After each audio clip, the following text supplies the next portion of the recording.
we're going to do definition of what we might call the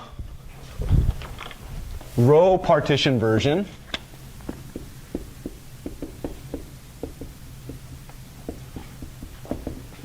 of matrix mult. Perhaps we have the same matrix A in Rm by n be given. So let that thing be given. What does it mean to be given? Some poor soul sat in a room by herself for 5 years and constructed this matrix that describes something in the world around us, right? All right.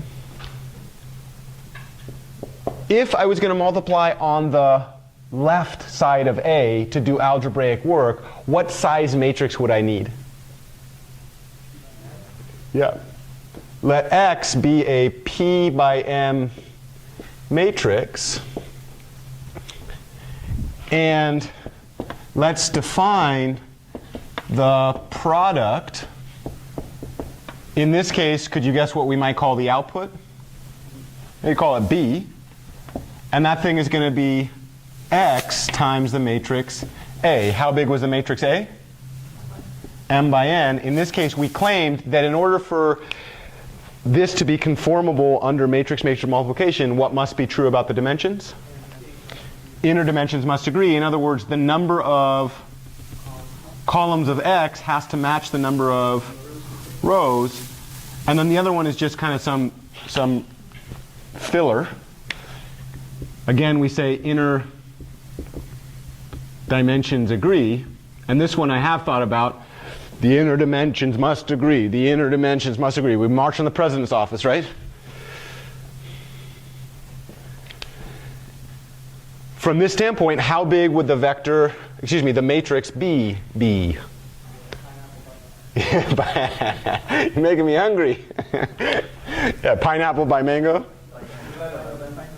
Oh yeah, pineapple by, come up with a fruit that starts with an N. Nectarine, all right, that's kind of cool. Pineapple by nectarine, that's exciting.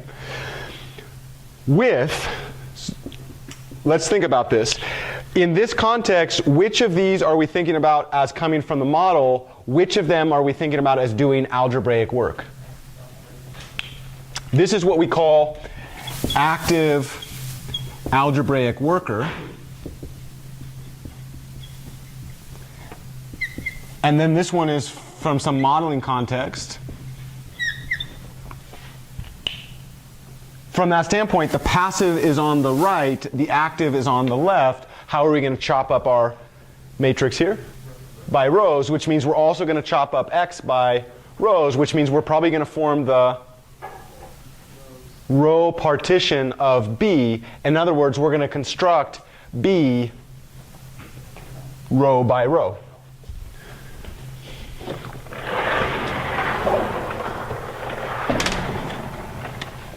To construct B, let's do so row by row.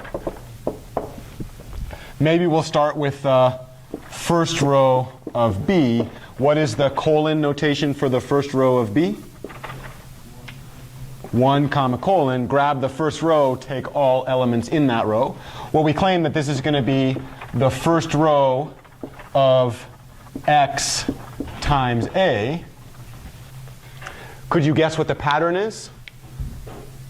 What's the pattern there, Wesley? What do you think? Yeah, but pull it out. How do I, which row do I pull off there? First row of X multiplied by the matrix A.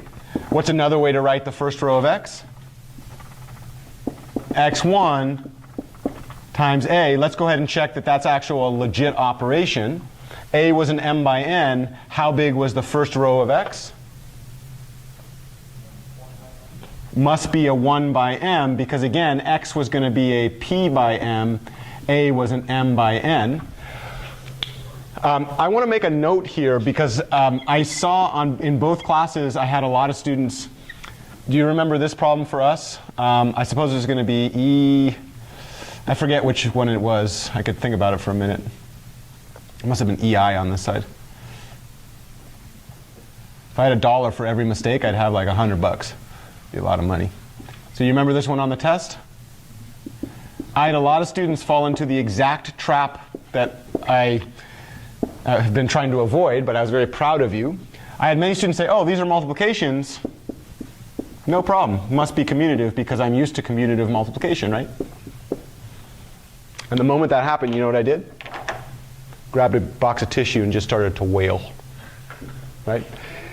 How big is this matrix in general? How big is that matrix? N by n. It's a square. That is the shear matrix whose i-kth element is C, and then it has all ones on the main diagonal, right? How big is this vector over there? N by 1. It's a column vector. How big is that vector over there? 1 by n. This means that whatever the output is, how big should it be? 1 by 1. It's a scalar, right? Okay. Those of you that made the claim that this is what you might call commutative, where you just bring through one of the things there, had you done the one thing that I've said thousands of times, but it's not me that needs to learn this, right? What would you have immediately noticed? And in fact, the reason that I bring that up is this is one of the whole things that I'm trying to train you in this, but I'm so glad that you now have skin in the game. When I say it, it's like Dad telling you, like, you know, take out the garbage because it's going to get smelly. And you're like, yeah, Dad. And then you move out for the first time and you wait to take out the garbage, and then you're like, oh, it's getting smelly in here, right? Dad says, write the dimensions down. And you're like, yeah, I got it. And then you do something like this where you basically shoot yourself in the foot, right? And there's a really easy way not to do that. What is it? Write down the dimension. So if you made that mistake, I'm very proud of you. Now you understand why I'm saying this. Hopefully you feel a lot of pain when I stole some points away from you, and then that pain helps you make the decision never do that again, aka every single time I write a product down, every single time, what am I going to do? Until you're doing it so often that you're throwing up, and then what? 10,000 more times. Until you cannot help but see the dimensions, then and only then can you stop writing them, right? The thing that I wanted to say, though, is right now we're constructing this operation. What do you say in general whether or not this is true? It's not true. This is a non-commutative product. It's the first time that many of you will have ever seen this. Whether or not you do on the left or the right matters bigly. Right? If you multiply on the left, that is very different than multiplying on the right. And we can't just say to ourselves, oh yeah, just flip them around, no problem, right? You can do that in R, but not in Rn or Rm times n. Yep, go ahead. But if we transpose, then we can... Yeah, but the transpose are different matrices, right? So I agree with you completely that we'll get there. We're not there yet. But yes, there is a property that the transpose of a product is the product of the transpose in reverse order. Yes, that's true, right? But it's still a different product, right? It's the transpose of the original product that you get out. Okay, so the reason I want to say that, though, is that it dawned on me that's important. And as we're constructing this, let's be quite clear. If I multiply a on the left by x, does that mean I can also multiply a on the right by the same x? Can I move an x on the left-hand side to the x on the right-hand side with no cost? No. Doesn't happen, right? How would I know that? Write down the dimensions. Always write them down. All right, so that was the first row of B. What's the second row of B? So this is going to be row 2 of the product, x times a. X was a p by m. A was an m by n. How did we form row 2 of the product? Yeah, we took row 2 of x multiplied by the entire matrix A. How would we do this operation? Well, let's write this down first. What's the MATLAB notation, or the notation that we're assuming in this class for row 2? Yep, the second row of x. This thing is a 1 by m. Yeah, go ahead. So if we say that we're going to split the passive one into rows, that kind of has, there's kind of like two steps of splitting that we first have to just split the active one into rows, and then it's that row times the entire matrix, and then hidden under this is the entire paradigm of row vector matrix multiplication, right? And yeah. I mean, we did talk about this, right? We did talk about the hierarchy. Isn't this kind of a very, very nice benefit? It's very sophisticated. Don't get me wrong. There's a lot going on here, right? And this is why I constructed the course in the way that I did, so that I could outsource the new material to the old material and then build on it. And this is a really, really powerful way. This is the current research paradigm. When we think in linear algebra is to do, you ever heard of machine learning? Oxygen is to human beings what numerical linear algebra is to machine learning people. Human beings can't exist without oxygen. AI algorithms cannot exist without numerical linear algebra, right? And so there's kind of two ways that you can do this. Number one, you can kind of piece together all the details on your own, which is what we're currently forcing most students that are not in my class to do. Or number two, you could have somebody that actually teach you how to think about this from a ground up perspective, and then when you need it, you could use it in that paradigm. And from that perspective, I agree with you. Yes, you are correct. Isn't it nice that we went through all of lesson 10 before we went through to lesson 11, so that when you see this, you actually can see this thing in row partition, right? What would I recommend? This is part of the lecture rewrites. If I was doing my lecture rewrite, you know what I would do? So I guess I haven't really talked about this, but it's been implicit. I forget what it's like to be a student. I mean, I don't forget because my whole life I'm a student of life, right? But there's a lot going on here, right? So here, and then you've got all the way down to 2, I'm sorry. And then over here, what do I have? A1, A2, all the way down to AM, for sure. This is really important. Do you need me to do this for you? I mean, let me say, could you do this for yourself? Yeah. Wouldn't it be nice if your teacher wrote everything on the board that you have to do on your own, right? Give me 5 more quarters and I'll do that. Right? So from here, what would this operation be? Well, it would be x21 A1 plus x22 A2 all the way down to what? x2m AM. And then really, if I was too legit to quit, you know what I would do next? I would write out every single individual entry of this thing. And then I would write out every single individual, and ask me when I was learning this if I did that. Of course I did that, right? Because I wanted to understand what was going on. And the funny thing about this is you don't have to do it more than about 10 times, right? By the 10, especially if you've spread it out over days. By the 10th time, you got it, right? But in the early stages, yes, I agree with you, for sure. Every single time we write this thing, what's happening underneath? The material that we did in chapter 10, right? And this is one of the major ideas of linear algebra, that you suppress calculation-based details to an earlier operation that you understood, and then you focus on the kind of the structure of that problem, right? Yeah. Do you mind repeating from last week how we know what index this summation gets stored in? What do you mean? The linear combination, how do we know what index of the matrix B goes into? Oh yeah, so I mean, here's this one, right? This is a non-trivial question, right? Because you could actually choose. So let's go to the next thing, and then we'll answer that question by putting kind of a wrap on it, right? So could you imagine if I wanted to construct B in general? So now I have B.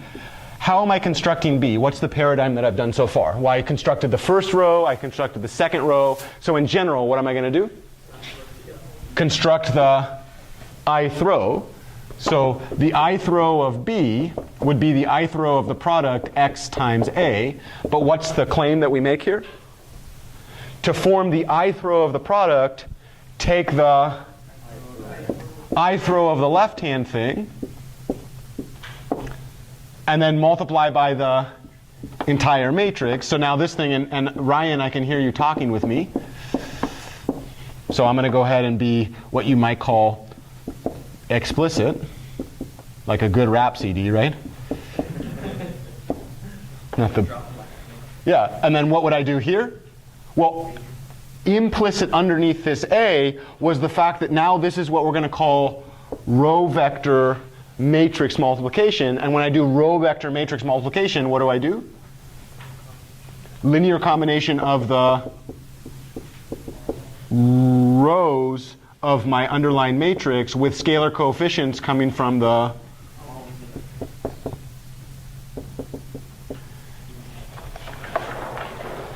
And then if I was really excited about this, now we could do a sum, right? We could say that this is going to be the first entry of the ith row multiplied by the first row plus the second entry of the ith row, because I'm moving along those entries, multiplied by the second row, all the way down to the mth entry. How did I know that there were m entries in each row? Because it was a 1 by m, because x was a p by m, right? And then what do I multiply that last entry by?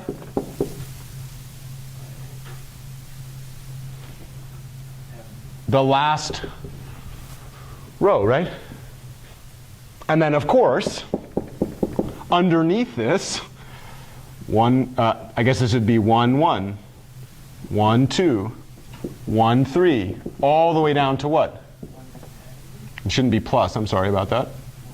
How did you know it was 1n? Yep. And then this would be I2. Yeah, I heard, did I just hear someone call Jesus? Someone say, oh, Jesus? I hope you said, oh, Jesus. This is a good time to call Jesus. I wonder. Did I ever tell you that story in Davis when people used to try to sell me Bibles and they'd be like, can I talk to you about this thing? And I'd be like, I don't know, can I talk to you about linear algebra? It was amazing. I used to do this. I used to I'd bring my math down and then they'd be like, oh, I have a book to show you. And I'm like, that's so funny, I have a book to show you. And then the conversation would end. It was amazing. Right? I'm like, look, hey, if you're going to sell me your philosophy, let me sell you mine. They never wanted to have that conversation. I'm like, come on, we'll do an exchange. Okay, and then we could actually add all those up, right? Yeah, and so underneath that, you have that paradigm. And now I would ask you, Joe, I'd ask you the same question back. How do you know where to store the output?